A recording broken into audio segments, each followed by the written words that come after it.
अस्सलामुअलैकुम दोस्तों, आप सबको खुश आमदीद। आज हम एक नया प्रोजेक्ट लेकर आए हैं।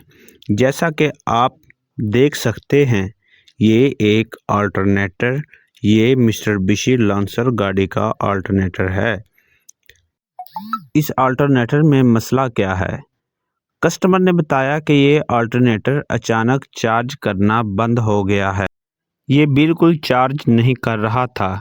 जब वो रात के वक़्त सफ़र कर रहे थे तो गाड़ी की लाइट्स आहिस्ता-आहिस्ता मद्दम हो रही थी। इस वजह से इन्होंने ये अल्टरनेटर उतार लिया। अब हम वज़ाहत करेंगे कि असल मसला क्या है। सबसे पहले हमें इस अल्टरनेटर को चेक करना होगा। टेस्टिंग के लिए हमें इसे इस मशीन पर लगाना होगा ताकि हम ये देख सकेंगे कि अंदर क्या मसला है। ये वो जगह है जहां अल्टरनेटर को फिक्स किया जाएगा। हम चेक करेंगे कि इसमें इंडिकेटर आ रहा है या नहीं। लगाने से पहले हम नेगेटिव और पॉजिटिव चेक करते हैं। ये नेगेटिव पॉजिटिव है और ये इंडिकेटर लाइन है। ये हमारा टेस्ट बोर्ड है। आइए देखते हैं कि इंडिकेटर आ रहा है या नहीं। यहाँ कोई इंडिकेटर नहीं आ रहा। कोई लाइट ऑन हो नहीं रही। इसका मतलब है मसला मौजूद है। आम तौर पर यहाँ पायलट लाइट ऑन होनी चाहिए, लेकिन इस अल्टरनेटर में कोई इलेक्ट्रिक नहीं है। ये हमने चेक किया, अल्टरनेटर पर लाइट ऑन नहीं हो रही। अब हम इसे घुमाकर देखते हैं बगैर इंडिकेटर के चार्जिंग करता है या नहीं। ये चार्जिंग नहीं कर रहा। ये बिल्कुल भी चार्जर नहीं हो रहा। इसे अंदरूनी मसला है। अब हम इसे खोलते हैं। अंदर देखकर पता चल जाएगा कि मसला कहाँ है। यहाँ लाइट मौजूद है लेकिन फिर भी चार्ज नहीं कर रहा। अगर इंडिकेटर ना हो तो मसला रूटर में हो सकता है या कार्बन ब्रश ख़राब हो सकते हैं।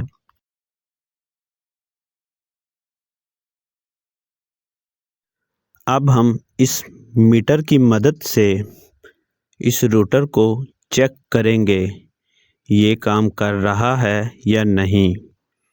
हाँ, ये बिल्कुल काम कर रहा है। रूटर बिल्कुल ठीक है। कार्बन ब्रश भी लंबे हैं और सही हालत में हैं। इसका मतलब है ये मसला आईसी रेगुलेटर में है, मतलब किट में है। अब हम किट को खोलकर चेक करते हैं। ये किट को चेक किया, इसमें मैक्सिमम 9 रेक्टिफायर लगे होते हैं। ये मीटर की मदद से चेक कर रहे हैं। तकरीबन ये ठीक है। ये किट जो है ना मुकम्मल ठीक है। इससे कोई इतना ख़ास मसला नहीं है। बिल्कुल ओके है ये किट।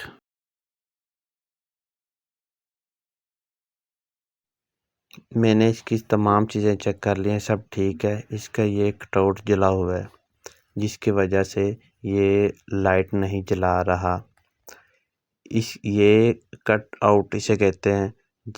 बैटरी जैसे फुल होगी इसने करंट को बंद कर देना है। इसी ने लाइट जलानी है मीटर में, इसी की मदद से लाइट बंद होगी।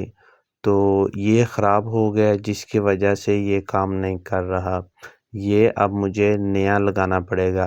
बाकी इसकी तमाम चीज़ें बिल्कुल साफ़ क्लियर ठीक पड़ी हुई हैं। सब जब भी आपने जनरेटर खोलना है तब आपने मुकम्मल तसल्ली करनी है। ये अब मैं नया लगाने लगा हूँ। ये मैंने रख दिया है, मैं उठा के लाता हूँ नया, फिर आपको लगा कर दिखाऊँगा। लगाने फिटिंग के बाद आपने इसे सोल्डरिंग ज़रूर करना है, मतलब टांके ज़रूर लगाने हैं। ये ले आए, बिल्कुल सेम एक जैसा ही है ये मैं पहले फिटिंग करूँगा इसकी। करने के बाद फिर अंदर सोल्डरिंग करनी है, टांके लगाने हैं। टांके लगाना बहुत ज़रूरी है। जब भी आपने फिटिंग करनी है तो ये अच्छी तरह से चेक कर लें सोल्डरिंग ठीक हो गया है। जिधर टांका लगाना है आपने उधर अच्छी तरह सफाई ज़रूर करें ताकि टांका बिल्कुल अच्छी तरह लग सके।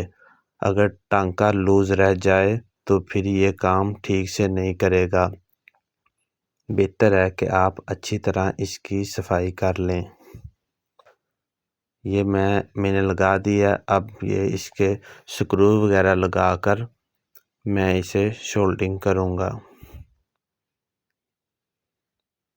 ये मेन चीज़ ये है कि आप लोगों ने स्क्रू का ख़ास ख्याल रखना है। अक्सर औक़ात स्क्रू जो हैं वो ढीले रह जाते हैं और ये काम ठीक तरह से नहीं करता।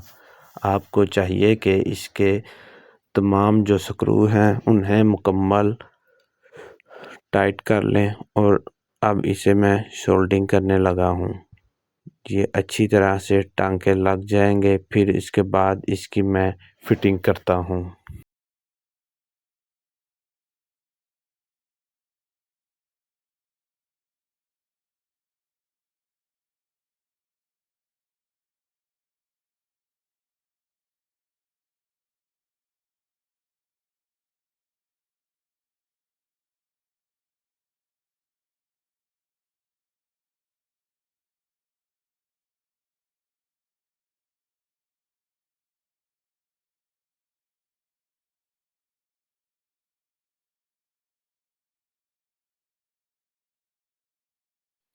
अब मैं दोबारा उसी मशीन पे ले आया हूँ। ये अब मैंने पॉजिटिव लगा दी है, नेगेटिव भी लगा दी है।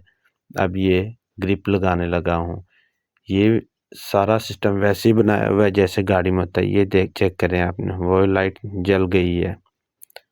तो अब ये ग्रिप लग गया ना, तो लाइट जल गई है। अब क्या करना है, बेल्ट को ऊपर पुली के ऊपर लगाना है। फिर उसके बाद जनरेटर जो अल्टरनेटर है उसे टाइट करना है। ये मोटर को जैसे ही ऑन किया तो ये स्टार्ट हो गया, ये लाइट ऑफ हो गई। मतलब अब ये काम कर रहा है।